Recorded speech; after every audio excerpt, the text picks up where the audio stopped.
นิกชนทุกท่านร่วมทำบุญผ้าป่าสามัคคีและร่วมเป็นเจ้าภาพโรงทานในพิธีทำบุญ1 ทศวรรษ 10 ปีที่พักสงฆ์สถาบันธรรมาภิวัตรบ้านศพเตินตำบลศพปาดอำเภอแม่เมาะจังหวัดลำปางในวันที่ 17 สิงหาคม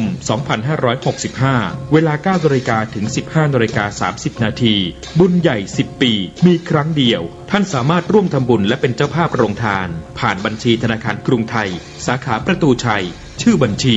ที่พักสงฆ์ธรรมาภิวัตรเลขบัญชี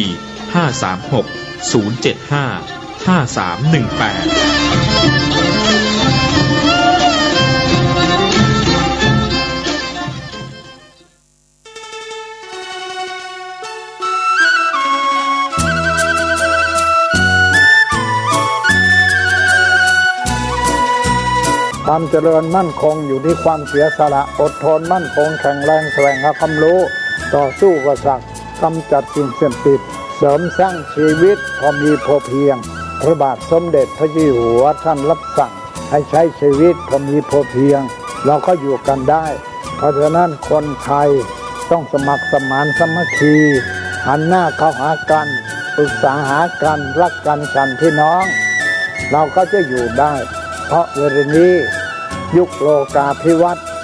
มันจะมีการเปลี่ยนแปลงทางขนบธรรมเนียมจริตประเพณีบางสิ่งบางอย่างก็ขอให้นึกถึงบรรพบุรุษของชาติว่าบรรพบุรุษปู่ย่าตายายเราได้สั่งสมอบรมลูกหลานของคนไทยทุกคนให้ตั้งอยู่ความสามัคคีมีความสมัครสมานกลมเกลียวเมตตาปราณีเอื้ออารีเอื้ออาทรในราชการเวลานี้ประเทศชาติของเราก็เจริญมั่นคงเพราะเหตุว่าคนไทยรวมน้ำจิตน้ำใจกันสร้างสรรค์ความเจริญงอกงามเพื่อความเจริญงอกงามแก่ชาติพระพุทธศาสนาสำนักงานของพระมหากษัตริย์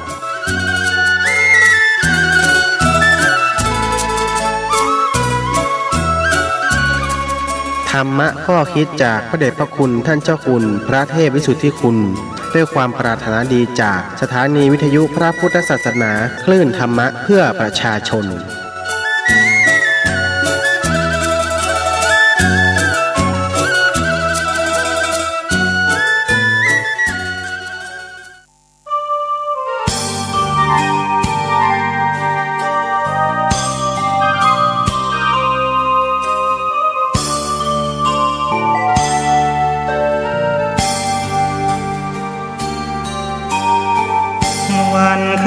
พรรษา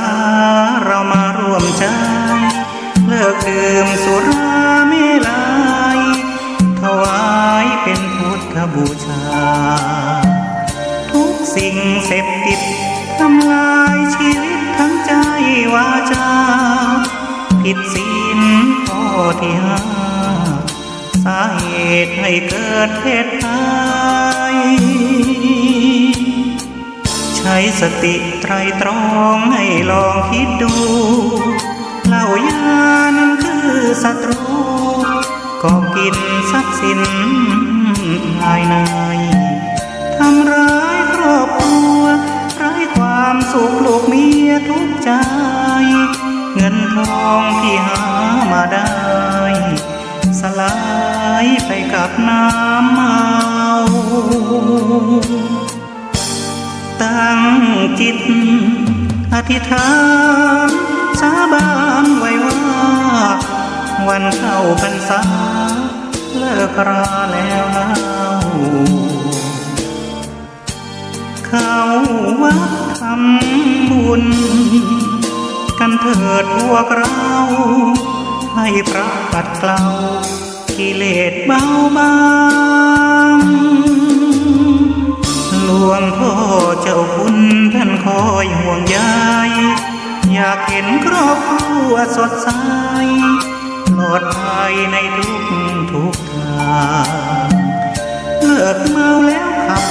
ไม่ถูกจับปรับให้เสียสตางค์อย่าปล่อยตัวเข้าเกี่ยวว่างเสริมสร้างชีวิตครอบครัว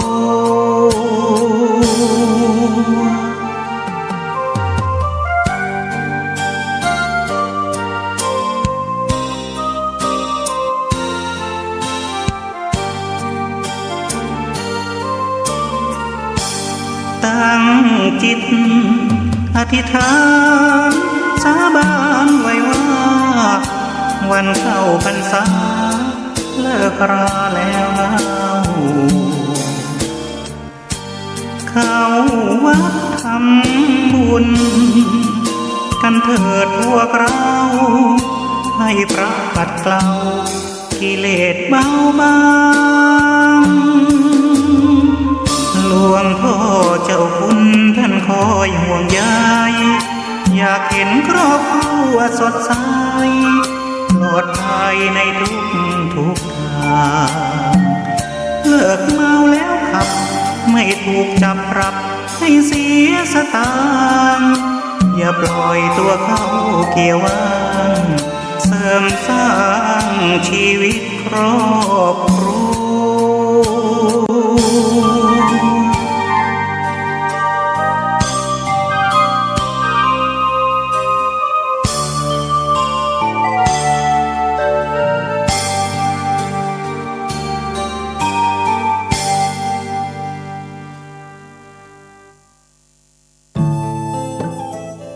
ท่านกำลังติดตามรับฟังสถานีวิทยุกระจายเสียงพระพุทธศาสนาแห่งชาติและสังคม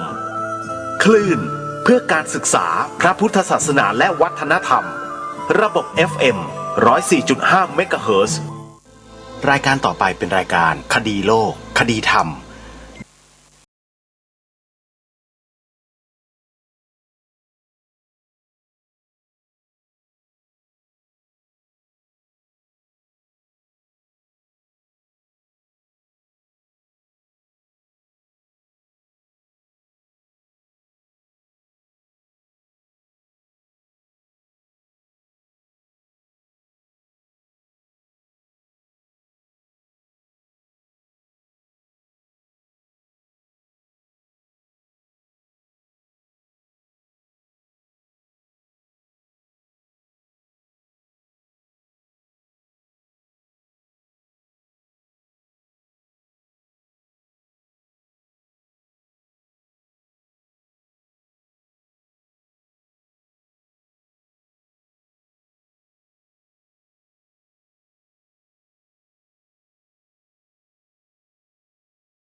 ศุกร์ที่ 29 กรกฎาคม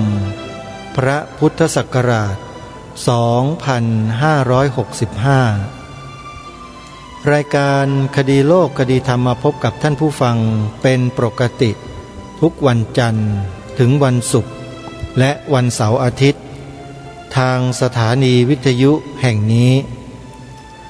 ท่านสามารถดาวน์โหลดแอปพลิเคชันวิทยุพุทธศาสนาทั่วไทยไว้ในโทรศัพท์มือถือระบบ Android ได้เพื่อติดตามรับฟังรายการนี้ได้ทุกวันแอปพลิเคชันนี้ได้รวบรวมสถานีวิทยุพระพุทธศาสนาแห่งชาติไว้ด้วยกันจำนวน30 กว่าสถานีซึ่งท่านสามารถเลือกเปิดรับฟังสถานีต่างๆได้อย่างอิสระและสามารถฟังได้ตลอด24 ชั่วโมงนวัตกรรมใหม่ที่โลกมอบให้แก่มนุษย์อย่างพวกเราได้ใช้ประโยชน์พระสงฆ์ในพระศาสนาท่านได้นำพาเทคโนโลยีสมัยใหม่เหล่านี้มาจัดมาทำเพื่อเผยแผ่หลักธรรมคำสอนขององค์สมเด็จพระสัมมาสัมพุทธเจ้าให้เราท่านทั้งหลายได้ซึมซับสิ่งที่เป็นประโยชน์เหล่านี้เข้าสู่ชีวิตของเราด้วยเครื่องมือเทคโนโลยีสมัยใหม่ถึงแม้ว่าโลกจะเปลี่ยนแปลงไปเพียงใดก็ตามแต่โลกไม่สามารถจะเปลี่ยนหลักธรรมคำสอนของพระสัมมาสัมพุทธเจ้าได้เพราะสิ่งที่พระสัมมาสัมพุทธเจ้าตรัสรู้นั้นคือหลักธรรมชาติแท้ๆเรียกว่าปรมัตถสัจจะ คือความจริงโดยปรมัตถ์หรือความแท้นั่นเอง เช่นตาหูจมูกลิ้นกายใจสิ่งเหล่านี้มีอยู่จริงและมีสิ่งมากระทบเขาเรียกว่าอารมณ์ภายนอกคือรูปารมณ์สัทธารมณ์คันธารมณ์รสารมณ์โผฏฐพารมณ์และธรรมารมณ์แล้วมีปฏิกิริยาเกิดขึ้นหลังจากกระทบสิ่งนั้นก็คือมโนทวารวิถีหรือวิถีจิตการคิดการปรุงแต่งการสร้างสรรค์การทำลายล้างทั้งหลายทั้งปวงมันก็เกิดขึ้นตามมาในหมู่มนุษย์ในโลกและสัตว์ทั้งหลายพระพุทธเจ้าจึงตรัสสิ่งเหล่านั้นว่าวัฏฏะสงสารนั่นเองทางออกจากวัฏฏะสงสารพระพุทธองค์ทรงค้นพบหนทางเดินไปสู่ความดับทุกข์คืออริยมรรคมีองค์8และ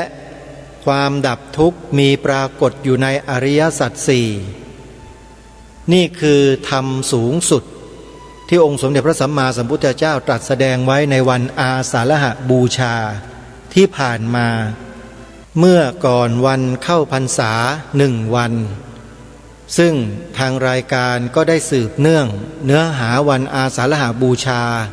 มาจนถึงวันนี้ซึ่งก็ได้นำบทความจากวารสารเสียงสงฆ์จากพระมหาเถระซึ่งเป็นหัวหน้าพระธรรมทูตสายที่1ของเมืองไทยซึ่งเป็นผู้เสนอให้คณะสงฆ์รับวันธรรมจักรหรือวันอาสาฬหบูชานั้นเป็นวันสำคัญในทางพระพุทธศาสนาขึ้นใหม่อีก1 วันจนนำไปสู่มติในที่ประชุมของคณะรัฐมนตรีมีการรับรองให้วันอาสาฬหบูชาเป็นวันสำคัญของชาติในที่สุดเพราะฉะนั้นเรื่องราวสืบเนื่องมาจนถึงวันนี้ก็สืบเนื่องมาจากเรื่องของหลักธรรมในพระธรรมจักรกัปปวัตนสูตรนั่นเองเพราะฉะนั้นงานเผยแผ่ธรรมที่พระธรรมทูตสายที่1โดยคณะพระเถระโดยการนำของพระธรรมโกษาจารย์ในยุคนั้นจึงเป็นสิ่งที่มีความหมายและมีคุณค่าอย่างยิ่งการที่เราจะรำลึกถึงบุญคุณของท่านเหล่านี้ได้จำเป็นที่เราจะต้องรู้ถึงเรื่องราวเหตุการณ์ผลงานต่างๆของท่าน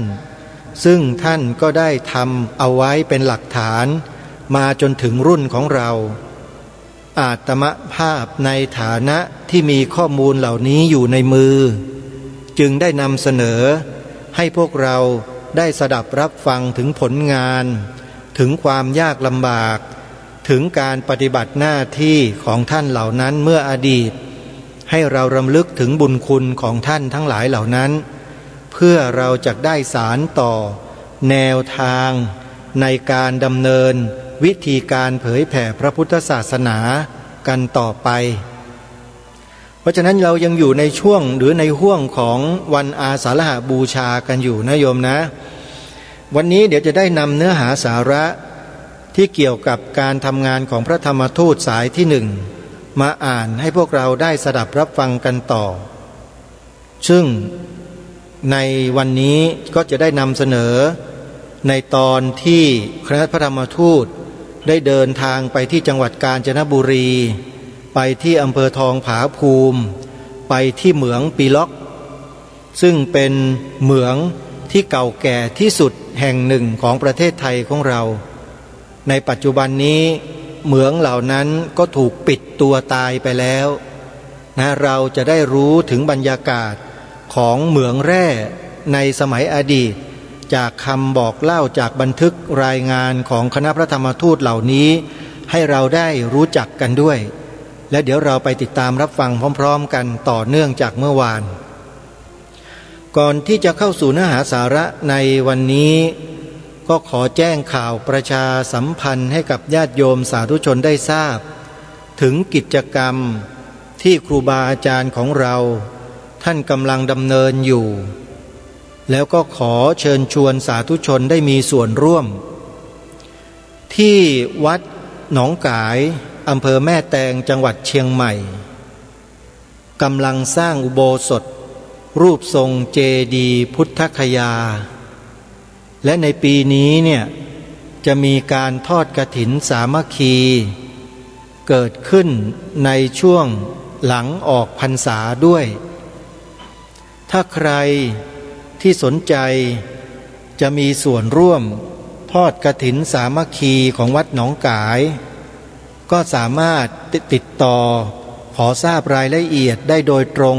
ที่วัดหนองกายนะโยมนะซึ่งวัดหนองกายนั้นมีเว็บไซต์ให้ญาติโยมสาธุชนได้เข้าไปเยี่ยมชมไปดูรายละเอียดกันมากมายเลยนะเข้าไปที่วัดหนองกาย .com พิมพ์แค่นี้ก็สามารถเข้าชมเว็บไซต์ของวัดหนองกายแล้วดูรายละเอียดได้เลยนะโยมนะหรือ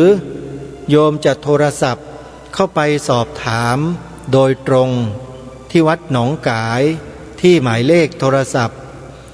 063-374-095-053-374-096หรือติดต่อโดยตรงที่เจ้าอาวาสที่หมายเลข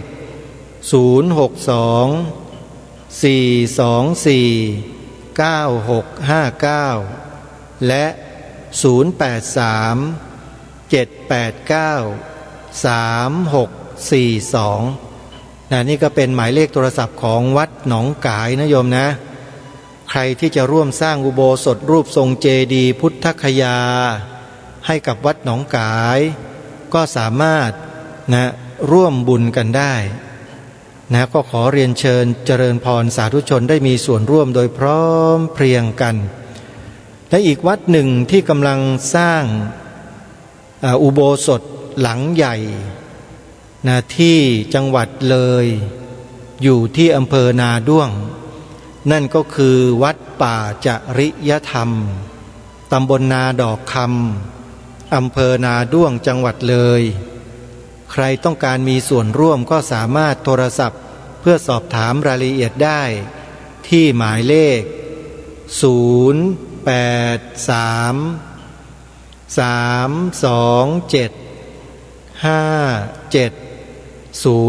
083-327-5700ขออนุโมทนาบุญกับญาติโยมทุกท่านและอีกวัดหนึ่งก็กำลังสร้างอุโบสถโดยเฉพาะวิหารคตของอุโบสถยังไม่แล้วเสร็จใครจะร่วมเป็นเจ้าภาพสามารถที่จะร่วมบุญได้ที่วัดศรีอุดมวงศ์ตำบลศรีสงครามอำเภอวังสะพุงจังหวัดเลยโทรศัพท์สอบถามได้ที่หมายเลข088-940-4968แล้วก็อย่าลืมที่วัดวารีสารของท่านเจ้าคณะอำเภอภูเรือด้วยนะโยมพระครูศรีธีราพรกำลังสร้างศาลาปฏิบัติธรรมหลังใหญ่กำลังมุงหลังคาอาตมาภาพเห็นในเฟซบุ๊กก็ขอแจ้งบอกกับญาติโยมได้ร่วมด้วยช่วยกันนะโยมนะวัดวารีสารอำเภอภูเรือจังหวัดเลยก็เป็นครูบาอาจารย์สายงานเผยแผ่พระพุทธศาสนาในจังหวัดเลยด้วยกันทั้งนั้นใครที่มีความสนใจก็เรียนเชิญได้และอีกวัดหนึ่งที่กำลังสร้างศาลาปฏิบัติธรรมซึ่งกำลังดำเนินการอยู่ในปัจจุบันก็คือศาลาปฏิบัติธรรมวัดสามชุกอำเภอสามชุกจังหวัดสุพรรณบุรีญาติโยมสาธุชนท่านใดที่มีความสนใจจะมีส่วนร่วมในการสร้างศาลาปฏิบัติธรรมวัดสามชุกญาติโยมก็สามารถติดต่อไปทางโทรศัพท์เพื่อสอบถามรายละเอียดกันได้ที่หมายเลข089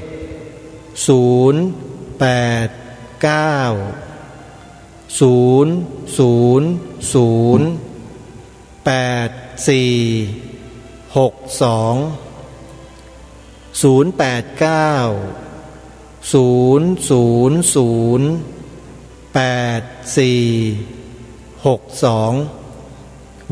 ามชุกอำเภอสามชุกจังหวัดสุพรรณบุรี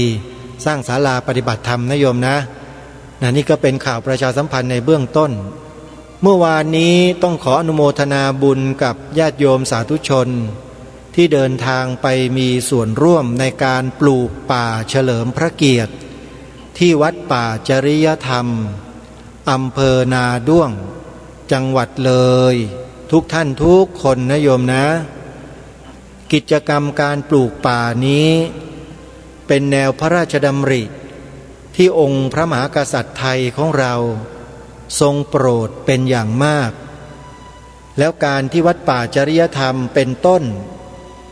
ได้จัดกิจกรรมปลูกป่าเฉลิมพระเกียรติเป็นความเหมาะสมอย่างยิ่งแล้วใครได้มีโอกาสมีส่วนร่วมในครั้งนี้ถือว่าท่านโชคดีมากๆเพราะการปลูกป่าปลูกต้นไม้ในสถานที่แห่งใดแห่งหนึ่งนั้นปลูกแล้วปลูกเลยปลูกครั้งเดียวจบไม่มีการปลูกเพิ่มอีกเพราะพื้นที่มีจำกัดขออนุโมทนาเป็นอย่างยิ่งนะโยมนะแล้วถ้าหากว่าท่านอาจารย์พระครูจริยสารธรรมประกาศเชิญชวนพวกเราให้ร่วมบุญทำอะไรอย่างไรก็แล้วแต่ขอให้พวกเราให้ความร่วมมือส่งเสริมสนับสนุนท่านให้ท่านมีกำลังจิตกำลังใจในการทำงานเพื่อพระศาสนาต่อไปนะโยมนะอย่าปล่อยให้ท่านเงียบเหงาอย่าปล่อยให้ท่านทำอยู่เพียงผู้เดียวนะช่วยกันโยมและครูบาอาจารย์รูปอื่นๆทั้งหมดเลยและมีอีกวัดหนึ่งที่จะขอประกาศให้ญาติโยมได้มีส่วนร่วมสร้างอุโบสถยังไม่แล้วเสร็จนะอุโบสถหลังนี้แล้วเป็นวัดที่ทำงานเผยแผ่พระพุทธศาสนาเชิงรุกซะด้วยวัดนี้อยู่ที่จังหวัด101ญาติโยมที่กำลังฟังรายการอยู่ถ้าเอ่ยถึงก็คงจะทราบวัดนี้กำลังสร้างอุโบสถยังไม่แล้วเสร็จยังต้องต่อเติมนะอุปกรณ์ต่างๆที่จำเป็นอีกจำนวนหนึ่งใครที่จะร่วมบุญสร้างอุโบสถวัดนี้ญาติโยมเตรียมปากกากระดาษจดหมายเลขโทรศัพท์เพื่อจะสอบถามรายละเอียดได้เลยนะโยมนะวัดนี้ก็คือวัดบ้านปลาคูนวัดบ้านปลาคูนตั้งอยู่ที่ตำบลท่าหาดยาวอำเภอโพนทรายจังหวัด101มีสถานีวิทยุพระพุทธศาสนาแห่งชาติอยู่ที่นี่1สถานีคือสถานีครอบครัวชาวพุทธความถี่ FM 104.50 เมกะเฮิรตซ์รายการคดีโลกคดีธรรมก็ออกอยู่ที่สถานีนี้เวลาบ่ายโมงตรงสามารถติดตามรับฟังทางเว็บไซต์ของวัดบ้านปลาคูนได้เลยใครมีโทรศัพท์มือถือก็ดาวน์โหลดแอปพลิเคชันฟังได้โทรศัพท์มือถือระบบ Android นะโยมนะ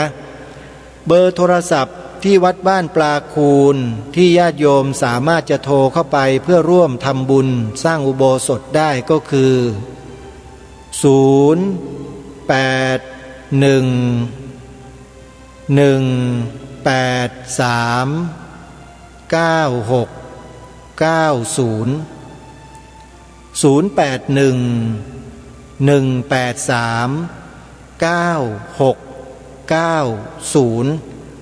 ร่วมสร้างอุโบสถ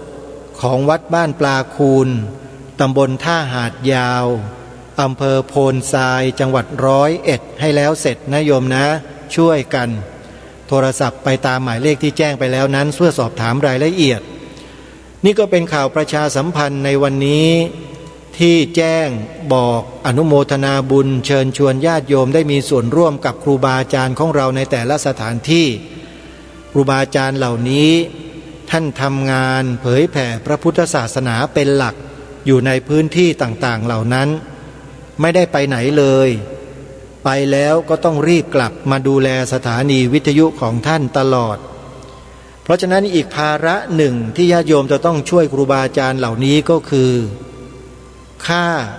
กระแสไฟฟ้าสถานีวิทยุพระพุทธศาสนาแห่งชาติหรือสถานีวิทยุเพื่อการศึกษาเผยแผ่พระพุทธศาสนาทั้งหลายทั้งปวงที่พระสงฆ์เราทำกันอยู่เนี่ยนะโยมมีค่าใช้จ่ายค่ากระแสไฟฟ้าที่สูงกว่าปกติสูงกว่าปกติก็หมายความว่าโดยปกติการใช้ไฟฟ้าในวัดเนี่ยจะมีค่าไฟฟ้าอยู่ที่ระดับ 2,000 กว่าบาทสำหรับวัดเล็กๆแต่ถ้ามีสถานีวิทยุอยู่ค่ากระแสไฟนั้นจะมากกว่าปกติก็คือจะขึ้นอยู่ประมาณ 20,000 ถึง 30,000 บาทต่อเดือนเพราะฉะนั้นถ้าญาติโยมช่วยกันคนละไม้คนละมือคนละ1กองทุนละ1เดือนเดือนละ200บาท100บาท20บาทแล้วแต่กำลังศรัทธาญาติโยมเราก็จะสามารถช่วยครูบาอาจารย์ของเราเหล่านี้ให้ท่านทำงานเผยแผ่พระพุทธศาสนาได้ต่อไปอีกนานแสนนานทีเดียวอย่าลืมนะครูบาอาจารย์ประกาศเชิญชวนให้เราร่วมทำบุญอะไรให้เราทำมันนั้นโยมอย่าเกี่ยงกันอย่ารอช้าตัดสินใจด่วนทำเลยอานิสงส์จะแรงมากพอได้ยินปุ๊บทำปั๊บเนี่ยอานิสงส์นี่สุดยอดเลยแล้วคนแบบเนี้ยนะเวลาจะได้ลาภสักการะเวลาจะได้อะไรต่างๆนี่จะได้ก่อนเพื่อนเลยโยมเพราะอะไรเพราะตัดสินใจไวนะพอครูบาอาจารย์ประกาศว่าอ้าวญาติโยมขอเรียนเชิญเจริญพรร่วมเป็นเจ้าภาพทอดกฐินสามัคคีสร้างมหาอุโบสถวัดป่าจริยธรรมนะโยมนะโทรศัพท์หมายเลข083-327-5700โยมคนไหนหยิบโทรศัพท์ปุ๊บโทรปั๊บคนนั้นแหละคืออันดับหนึ่งได้ก่อนเพื่อนแล้วคนที่2 3 4 5ก็ตามมาถ้าใครไม่ย่อท้อก็ได้อยู่อันดับที่6 7 8 9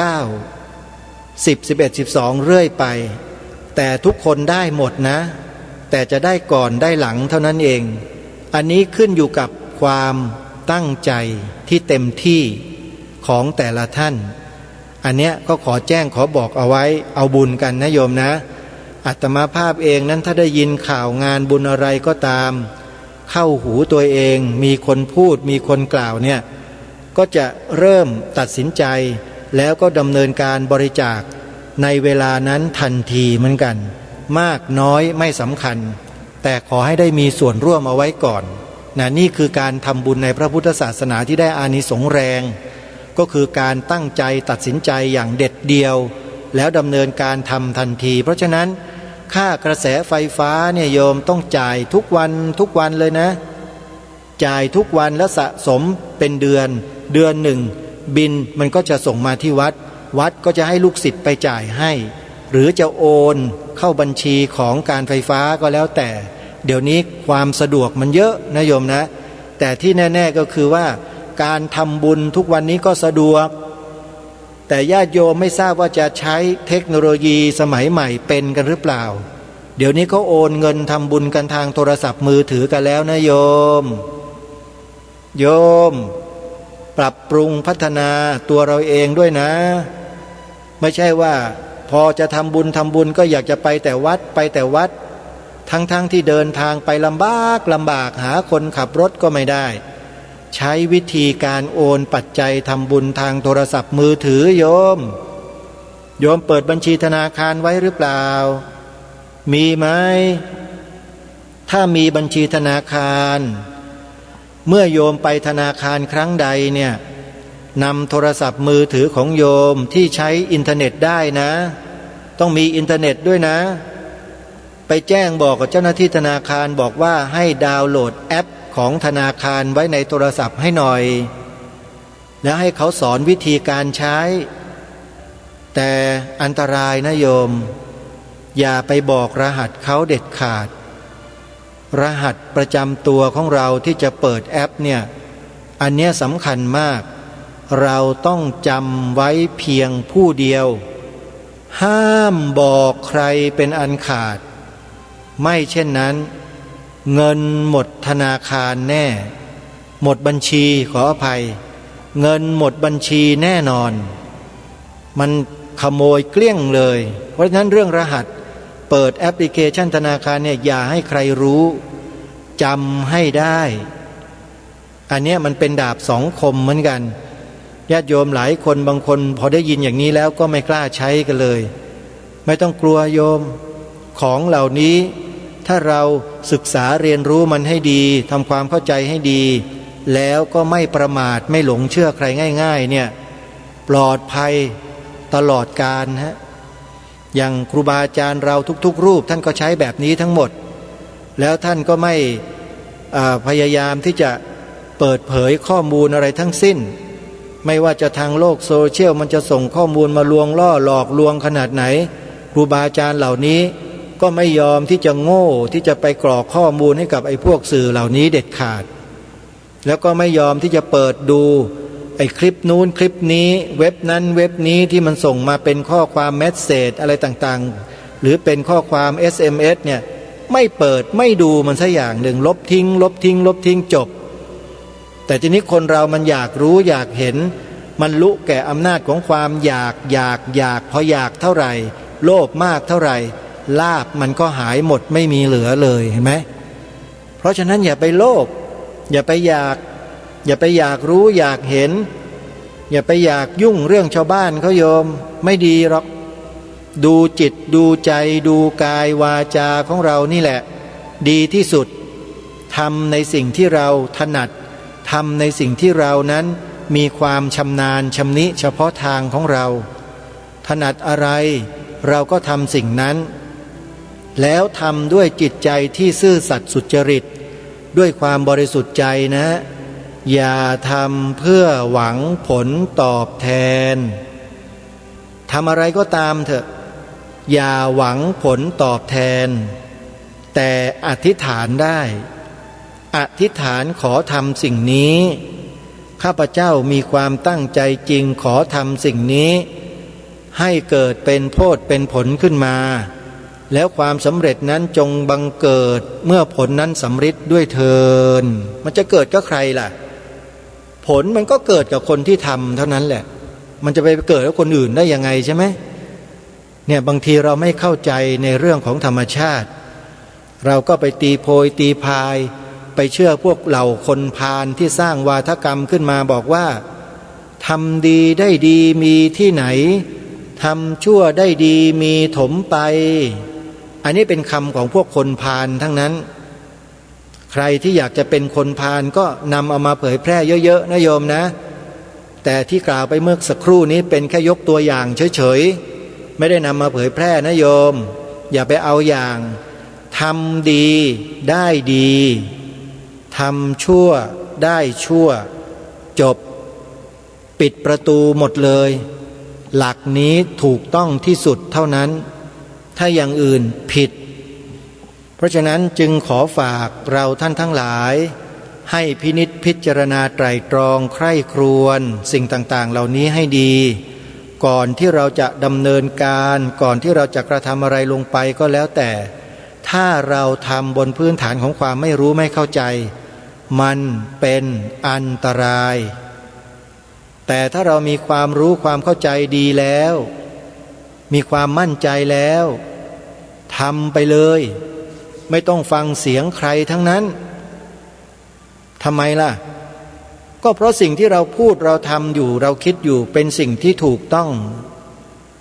เอาอย่างที่ทางรายการบอกให้พวกเราได้กล่าวคำว่าพระพุทธศาสนาเป็นศาสนาประจำชาติไทยของเราเนี่ยผิดตรงไหน ผิดไหมไม่ผิดและแถมยังถูกต้องโดยประการทั้งปวงด้วย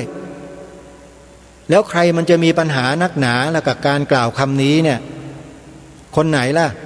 กลุ่มไหนพวกไหนแสดงตัวออกมาดิก็ไม่มีเห็นไหมพวกเรามันไม่กล้ากันเองพวกเราไม่กล้ากันน่ะ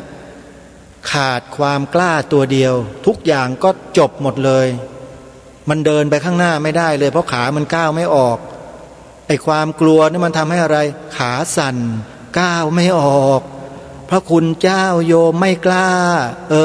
หมดบ้านเมืองนี้จบแน่ถ้าคนไทยขี้ขลาดตาขาวกันแบบนี้แค่ให้กล่าวตามกระแสพระราชดำรัสของพระบาทสมเด็จพระเจ้าอยู่หัวรัชกาลที่9ตามที่ทางรายการได้อัญเชิญมาเผยแพร่มาถ่ายทอดให้เท่านี้เราบอกเราไม่กล้าไม่พูดไม่กล่าวไม่ทำกันแล้วอย่างนี้มันจะเรียกว่าคนไทยได้ไหมเนี่ยแล้วจะบอกว่าจงรักภักดีได้ไหมอาตมาก็ต้องกล่าวหาเลยว่าไอ้พวกจอมปลอมทั้งนั้นจอมปลอมฮะไม่จงรักภักดีจริงถ้าจงรักภักดีจริงไม่มีการลังเลสงสัยแล้วดำเนินการได้ทันทีและไม่ต้องเกรงอกเกรงใจใครทั้งหมดเพราะนี่คือกระแสพระดำรัสขององค์พระมหากษัตริย์ที่ตรัสไว้หลายวาระรายการนี้ไม่ใช่มั่วนิ่มนะทำรายการเนี่ยไม่งั้นอยู่มาไม่ได้17ปีนี้หรอกโยมเพราะเราทำอยู่บนพื้นฐานของความถูกต้องและความเป็นจริงแล้วก็ไม่ได้ไปเบียดเบียนใครทั้งนั้น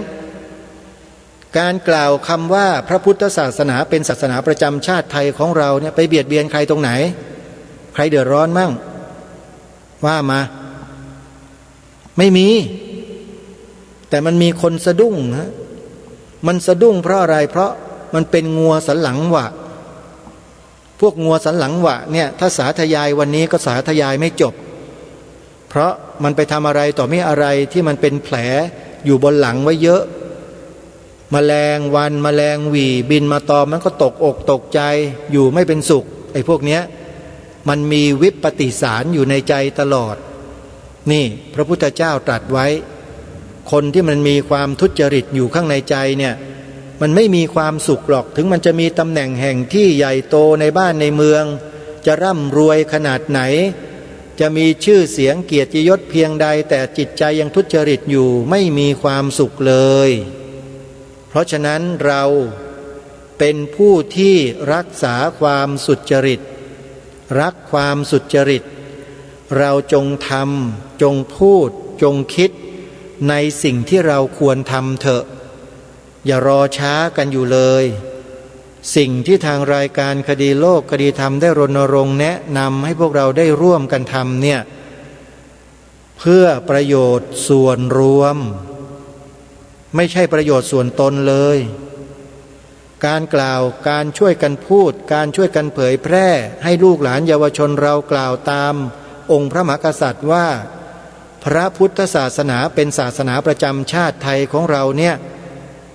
เป็นสิ่งที่ไม่ดีตรงไหนผิดตรงไหนบ้างบอกมาไม่มีใครว่าผิดสักคนถ้ามีก็เป็นเรื่องคนคนนั้นก็อยู่ในประเทศนี้ไม่ได้พวกเรากันเองนั่นแหละที่ไม่กล้ายืนหยัดอยู่บนความถูกต้องและความจริงนี้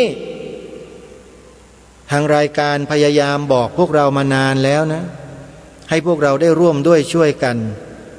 โดยเฉพาะครูบาอาจารย์ของเราโดยเฉพาะนักจัดรายการวิทยุทางสถานีวิทยุทั้งหลายเหล่านี้ที่กำลังออกอากาศอยู่เนี่ยพวกเรานั่นแหละเป็นขุมกำลังที่ยิ่งใหญ่มากเราคนเดียวพูดออกไมโครโฟนกระจายเสียงออกไปคนฟังทั้งมากมายมหาศาลแล้วถ้าพูดให้เป็นไปในทิศทางเดียวกันให้เป็นเสียงเดียวกันว่าพระพุทธศาสนาเป็นศาสนาประจำชาติไทยของเราเนี่ยคนฟังเขาจะคล้อยตามเรามหาศาลแค่ไหนไม่ใช่คล้อยตามเราด้วยดำเนินรอยตามเบื้องพระยุคลบาท ซึ่งเป็นการแสดงออกถึงความจงรักภักดีอย่างมากมายมหาศาลเพียงใดท่านลองคิดดูแล้วสิ่งหนึ่งก็คือเป็นการป้องกันระวังไม่ให้พวกลัทธิอุบาททั้งหลายทั้งปวงเข้ามาครอบงำสังคมไทยของเราได้อีกทางหนึ่งด้วยตรงนี้หลายคนอาจจะไม่รู้บอกตอนนี้ก็ไม่เข้าใจหรอกแต่เป็นเช่นนั้นจริงๆจึงขอย้ำให้พวกเราท่านทั้งหลายได้ช่วยกันสืบสารต่อยอดพระราชปณิธานขององค์บูรพมหากษัตริย์ของเรากันเถิดอย่าลังเลสงสัยกันอีกต่อไปเลยนะโยมนะเมื่อวานนี้ก็ย้ำ3 ข้อที่1ก็ผ่านไปแล้วข้อที่2ความหมายพระราชทานธงไตรรงค์ความหมายพระราชทานธงไตรรงค์เนี่ยที่จริงแล้วนะข้าราชการที่ผ่านการสอบการอบรมจากกพ.มาเนี่ยจะต้องท่องได้ทุกคนน่าจะถือเป็นบรรทัดฐานที่มีความสำคัญที่สุดสำหรับข้าราชการไทยทุกคนถ้าท่องบทพระราชนิพนธ์ความหมายธงไตรรงค์ไม่ได้หรือย้อนถามกลับไปในเวลาปฏิบัติงานปฏิบัติหน้าที่5 ปี10 ปีไปแล้วถามไปแล้วตอบไม่ได้ไล่ออกน่าจะเอามาตรการนี้มาใช้กันเพราะถือว่าไม่มีจิตสำนึกในความเป็นข้าราชการไทยเพราะความหมายพระราชทานธงไตรรงค์นั้นเป็นความหมายพระราชทานที่องค์พระมหากษัตริย์ได้พระราชทานไว้ให้แก่คนไทยทั้งแผ่นดินผู้ที่เป็นราชการจะต้องเป็นที่หนึ่งในการรับสนองแนวพระราชดำริในข้อนี้เป็นอันดับเริ่มแรกถ้าข้าราชการไม่สามารถจะจดจำและน้อมนำมาใส่เกล้าใส่กระหม่อมได้เนี่ยแปลว่าข้าราชการนั้นไม่สามารถเป็นข้าราชการที่สมบูรณ์ได้ยังขาดตกบกพร่องคุณสมบัติสำคัญในข้อนี้อยู่จึงไม่เหมาะสมในการรับราชการโดยประการทั้งปวงจริงๆสิ่งนี้เรื่องนี้น่าจะถูกบรรจุไว้เป็นหลักการสำคัญของกพ.ด้วยซ้ำไปแต่กพ.ก็ไม่มีกพ.ก็ไม่สนใจกพ.ก็ไม่ใส่ใจแล้วไม่นำไปเป็นบรรทัดฐานสำคัญในการเข้ารับราชการของคนในยุคนี้ไม่มีเลยรายการคดีโลกคดีธรรมจึงได้น้อมนำสิ่งนี้มาบอกให้พวกเราประชาชนทุกคนที่เป็นเจ้าของภาษีเป็นเจ้านายของพวกข้าราชการที่เก็บเงินเดือนจากภาษีเราเนี่ยให้เราได้รับสิ่งเหล่านี้กันไว้ก่อนรับเอาไว้เลยท่องจำกันให้ได้อย่าให้ข้าราชการมาครอบงำพวกเราในทางที่ไม่ถูกต้องเป็นอันขาดเดี๋ยวนี้มีข้าราชการมิจฉาทิฏฐิเกิดขึ้นแล้วนะบ้านเมืองไทยเราเนี่ย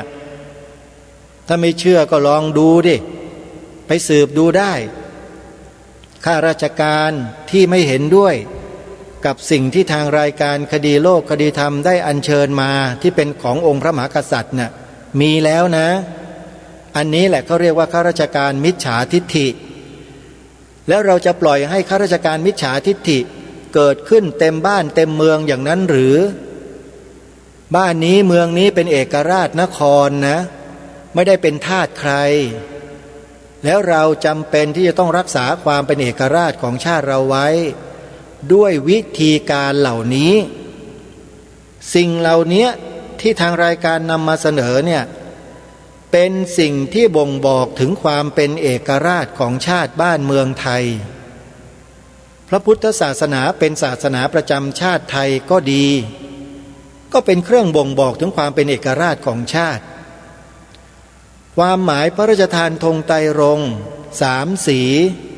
ก็บ่งบอกถึงความเป็นเอกราชของชาติสีใดสีหนึ่งถ้าถูกบิดเบือนถูกทำลายถูกเปลี่ยนแปลงนั่นก็หมายความว่าความมั่นคงความเป็นเอกราชของชาติของบ้านของเมืองก็ถูกบั่นทอนทำลายไปด้วย ยกตัวอย่างเช่นสีขาวในธงชาติไทยของเราหมายถึงพระพุทธศาสนาเท่านั้นนี่แหละคือความเป็นเอกราชหนึ่งเดียวเป็นสัญลักษณ์ของความมั่นคงของประเทศชาติบ้านเมืองไทยของเราถ้ามีใครมาเปลี่ยนแปลงมาบิดเบือนสิ่งนี้ให้กลายเป็นอย่างอื่นนั่นหมายความว่า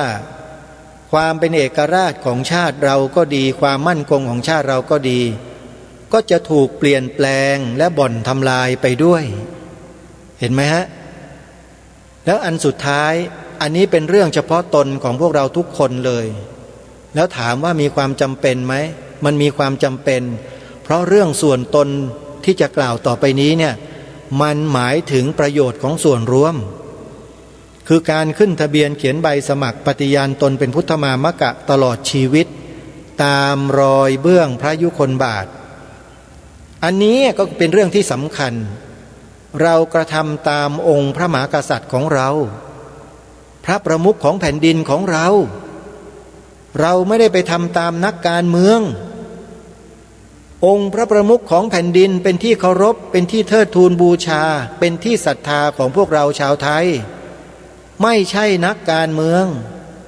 ไม่ใช่ข้าราชการทั้งนั้นแต่เป็นองค์พระมหากษัตริย์ที่เราจะต้องรวมจิตใจเราให้เป็นหนึ่งโดยมีพระองค์ทรงเป็นศูนย์กลางของคนไทยของเราถ้าเราไม่รวมศูนย์กันแบบนี้เราก็จะแตกกระจายกระสานซ่านเซนขาดเอกภาพมันไม่เป็นหนึ่ง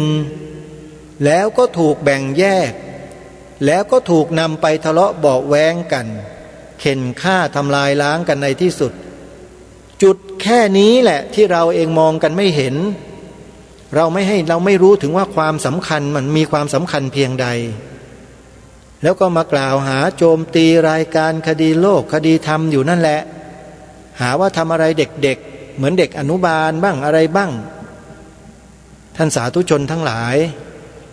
คนที่กล่าวหารายการคดีโลกคดีธรรมอยู่เนี่ย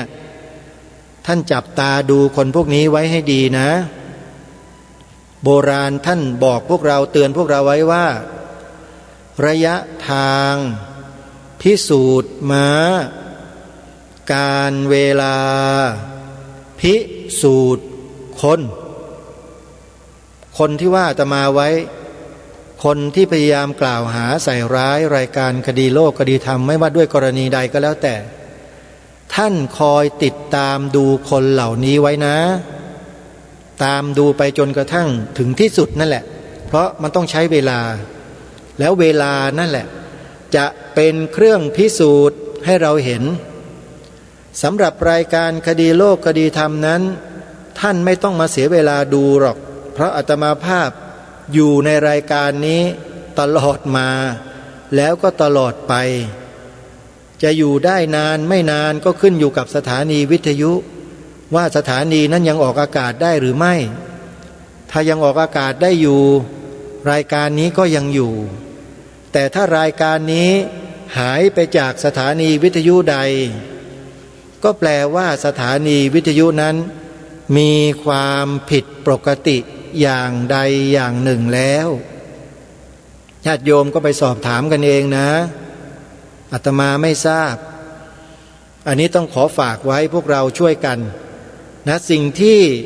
ทางรายการย้ำมาโดยตลอดก็คือการรักษาความถูกต้องของชาติบ้านเมืองของเราไว้ซึ่งเป็นปัจจัยหนึ่งในการรักษาความมั่นคงและความเป็นเอกราชนครของชาติบ้านเมืองของเราไว้ส่วนหนึ่งด้วยถ้าเราไม่ช่วยกันตรงนี้เราก็อย่าหวังเลยว่าบ้านเมืองเราจะเกิดความเป็นเอกราชนครต่อเนื่องต่อไปได้บ้านเมืองเราจะเกิดความมั่นคงเหมือนดังในอดีตต่อไปได้เราอย่าพึงหวังเลยถ้าเราไม่ร่วมแรงไม่ร่วมใจให้เป็นหนึ่งเดียวกันจึงขอฝากให้เราได้ทำหน้าที่3ข้อดังกล่าวด้วยกันนะโยมนะเหลือบดูเวลาพูดไปพูดมาเวลามันทำไมถึงหมดเร็วเวลาไม่เคยคอยโยมแต่สิ่งที่คอยพวกเราอยู่เสมอก็คือ คอยให้พวกเราได้ปฏิบัติตามหน้าที่3 ข้อดังกล่าวยังคอยอยู่นะโยมไม่ทำอาตมาก็คอยให้โยมทำอยู่นั่นแหละเพราะเป็นประโยชน์ต่อส่วนรวมย้ำมาโดยตลอดว่าเป็นประโยชน์ต่อส่วนรวมไม่ใช่เป็นประโยชน์ส่วนตัวรายการนี้ไม่มีอะไรที่จะเป็นประโยชน์ส่วนตัวแล้วมารณรงค์ให้พวกเราได้ทำกันทุกวันทุกวันไม่มีเรื่องประโยชน์ส่วนตัวนะไม่นำมาพูดหรอกโยมน้อยพูดปีหนึ่งก็ไม่กี่ครั้งเองอย่างเช่นให้ทำสวนป่าสามัคคีธรรมเนี่ยนะก็ปีหนึ่งก็ไม่กี่ครั้ง365 วันอาตมาภาพพูดเนี่ยไม่ถึง5 ครั้งมั้งปีหนึ่งเนี่ยถ้านับได้เลยเนี่ยน้อยมากอ่ะอันนี้ถือว่าไม่ได้เห็นแก่ตัวนับเป็นเปอร์เซ็นต์แทบไม่ได้เลยนะแต่ส่วนรวมนั้นเต็ม365 วันทั้งหมดพูดแสดงกล่าวคิดหวังเพื่อประโยชน์ส่วนรวมทั้งนั้นแล้วสิ่งที่ให้พวกเราพาทำกันนี่ก็เป็นไปเพื่อประโยชน์ส่วนรวมทั้งนั้นเลยใครที่ท่องจำบทพระพลความหมายธงไตรรงค์ไม่ได้มีเคล็ดลับนิดเดียวให้ร้องเพลงรายการคดีโลกคดีธรรมตอนท้ายรายการให้ได้เพราะเนื้อความในบทพระพลความหมายธงไตรรงค์นั้นอยู่ในบทเพลงคดีโลกคดีธรรมทั้งหมดท่านร้องให้ได้เถอะนั่นแหละท่านท่องได้แล้วขอชื่นชมญาติโยมชาววัดบ้านปลาคูนทุกท่านทุกคนนะโยมแม่สุบินแสงสะคูพ่อคำสอนสมอาสาแล้วก็คณะญาติธรรมทั้งหลายทั้งปวงท่านถือว่าเป็นแบบอย่างอันดับหนึ่งที่เป็นผู้นำในการสืบสารต่อยอดพระราชปณิธานขององค์พระมหากษัตริย์ไทยของเราจงอย่าหยุดนิ่งในการทำหน้าที่นี้จงช่วยกันถ่ายทอดสิ่งนี้ต่อกันไปให้มากที่สุดทำเป็นกิจกรรมแข่งขันกันในกิจกรรมต่างๆของสถานีก็ได้ให้เด็กๆร่วมสนุกในการท่องจำในการกล่าวในการร้องนะโยมนะแล้วเดี๋ยววันที่9 มกราคมของทุกปีเนี่ยอาตมาภาพอาจจะเดินทางไปมอบรางวัลชนะเลิศรองชนะเลิศลำดับ3ลำดับ4อะไรก็แล้วแต่ให้กับผู้เข้าประกวดด้วยอันนี้เรื่องจริงนะเดี๋ยวจะค่อยคุยกันปรึกษาหารือกันอีกทีหนึ่งนะตอนนี้เพียงแค่เกริ่นบอกเอาไว้ก่อนในฐานะที่ชาววัดบ้านปลาคูนนั้นเป็นผู้ที่เอาใจใส่ในเรื่องนี้มากที่สุดในประเทศต้องขออนุโมทนาสาธุสถานที่2ก็คือที่วัดศรีอุดมวงศ์ตำบลศรีสงครามอำเภอวังสะพุงจังหวัดเลยอันนี้รองลงมาแล้วยังหาที่3ไม่เจอน่าจะมีเร็วๆนี้แหละที่4ที่5น่าจะตามมานะขอฝากไว้เอาละท่านสาธุชนเหลือบดูเวลาหมดลงแล้ววันนี้อาตมาภาพต้องขอสมมุติยุติรายการไว้แต่เพียงเท่านี้ไว้พบกันใหม่ในวันต่อไปขอความสุขความสวัสดีในธรรมแห่งองค์สมเด็จพระบรมศาสดาสัมมาสัมพุทธเจ้าจงปรากฏเกิดมีขึ้นในจิตใจของท่านผู้ฟังทุกท่านทุกคนเทินขอเจริญพรกล้าคิดก็ต้องกล้าทำอย่ากลัวถ้าทำความดีเป็นศึกษาปัญหาให้ทันท่วงทีเมืองไทยจะพัฒนากว่านี้รายการดีๆคดีโลกคดีธรรมขอรำพันบรรยายความคิดเครื่องหมายแห่งสีทั้ง3งามถนัดค ขาวคือบริสุทธิ์สีสวัสดิ์หมายพระไตรรัตน์และธรรมะคุมจิตไทยแดงคือโลหิตเราใสซึ่งยอมสละได้เพื่อรักษาชาติศาสนาน้ำเงินคือสีโสภาอันจอมประชาพระโปรดเป็นของส่วนองค์จัดริ้วเข้าเป็นไตรรงค์จึงเป็นสีธงที่รักแห่งเราชาวไทยทหารอวตารนำไปยงยุทธวิชัยวิชิตก็ชูเกียรติสยามประเทศไทยที่เจริญมั่นคงมาได้จนถึงทุกวันนี้มิได้เกิดขึ้นจากความหวาดกลัวอย่างคลาดเขลาแต่บรรพบุรุษไทยของเราทุกยุคทุกสมัยล้วนแต่มีความกล้าหาญและชาญฉลาดปกป้องเอกราชสร้างชาติให้เกิดความมั่นคงโดยมีธงแห่งพระไตรรัตน์เป็นเครื่องนำชัยจึงเป็นที่มาที่ไปของรายการคดีโลกคดีธรรมกล้าคิดก็ต้องกล้าทำอย่ากลัวถ้าทำความดีเป็นศึกษาปัญหาให้ทันท่วงทีเมืองไทยจะพัฒนากว่านี้รายการดี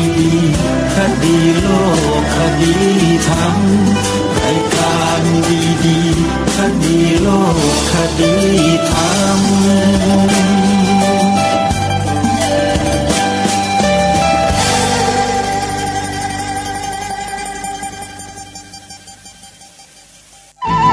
ที่จบไปแล้วนั้นเป็นรายการคดีโลกคดีธรรมดำเนินรายการโดยพระครูปลัดณรงค์ฤทธิ์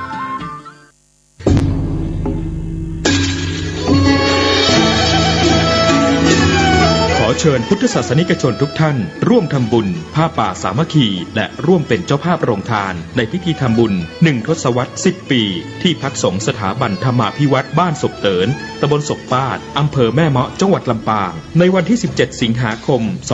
2565 เวลา 9 นาฬิกาถึง 15 นาฬิกา 30 นาทีบุญใหญ่ 10 ปีมีใคร